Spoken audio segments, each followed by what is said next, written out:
Hidden in the silent faces of Egyptian monuments, under the gaze of the Vedic gods, between the lines of the old books of alchemy, and tantalizing us from the myths of the Aztecs and Mayans, the essence of the secret doctrine has always been there.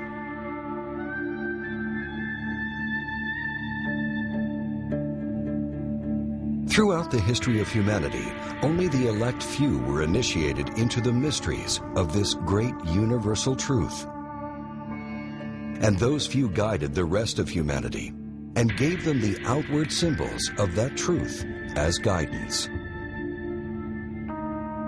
For the great Arcanum, the secret of secrets, was fiercely protected and offered only to those who had proven their moral purity and trustworthiness.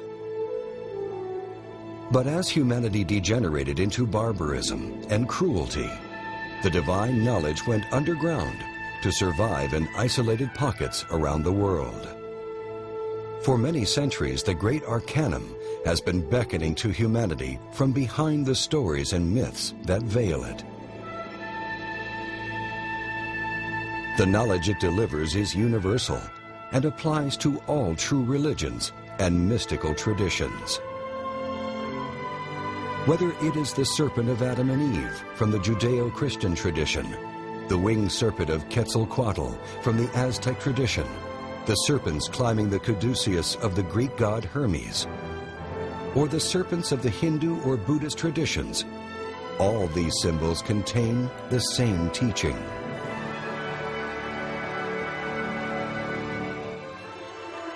At long last, after centuries of darkness and ignorance, the time has come for this hidden doctrine to be revealed.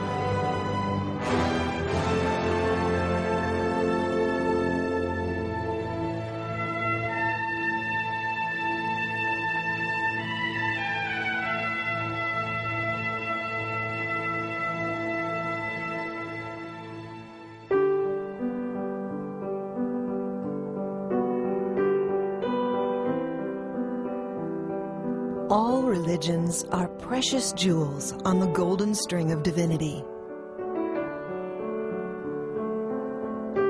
The word religion derives from the Latin root religare, which means union. The word yoga is derived from the Sanskrit root yug, which also means union.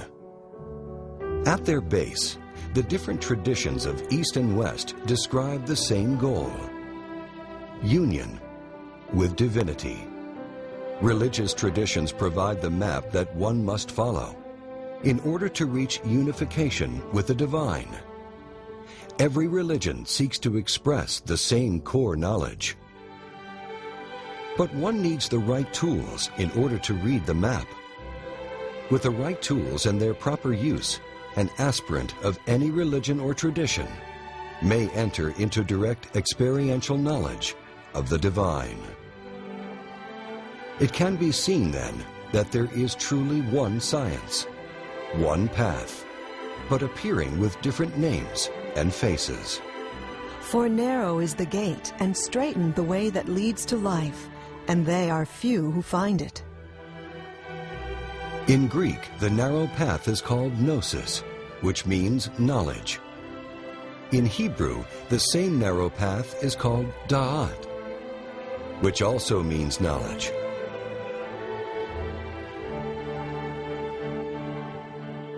This path is represented by the famous tree of knowledge in the book of Genesis. And the clue to entering into the direct experience of God can be found through understanding the symbol of the tree of knowledge. Genesis, the Judeo-Christian teaching of creation, was written as a means to pass down the knowledge of the great Arcanum to those with the eyes to see and the ears to hear. Its inception was influenced by both Eastern and Western traditions in order to provide humanity a key contained in the foundation of all the great religions of the world.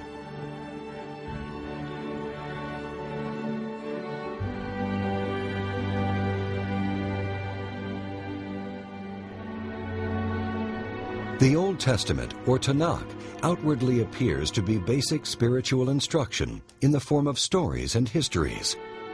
Yet in truth, it is a vehicle of the secret knowledge.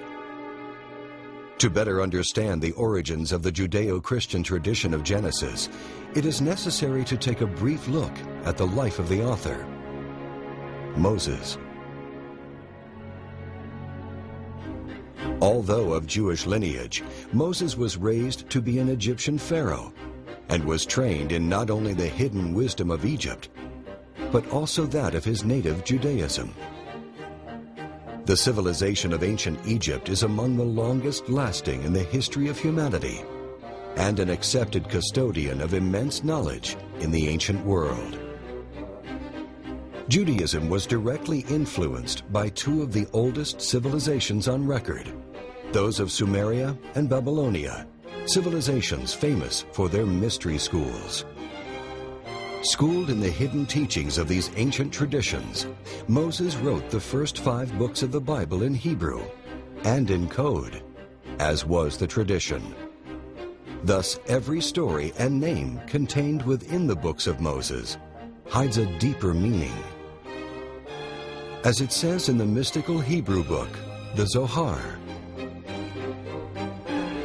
The narratives of the doctrine are its cloak. The simple look only at the garment, that is, upon the narrative of the doctrine. More they know not. The instructed, however, see not merely the cloak, but what the cloak covers. The Bible is symbolic. The characters and events of the Bible are a cloak that veils the real message. This inner knowledge has been hidden, or in the case of Christianity, rejected entirely. The Bible, like all great religious books, has been interpreted literally. Even Jesus of Nazareth taught both a public and a secret doctrine. To you it hath been given to know the secrets of the reign of the heavens, and to these it hath not been given. Those who received the secret teaching were persecuted and forced to take the knowledge underground. As a result, the modern church has inherited merely the cloak. In addition, the Bible has undergone repeated editing by those without any knowledge of its secrets.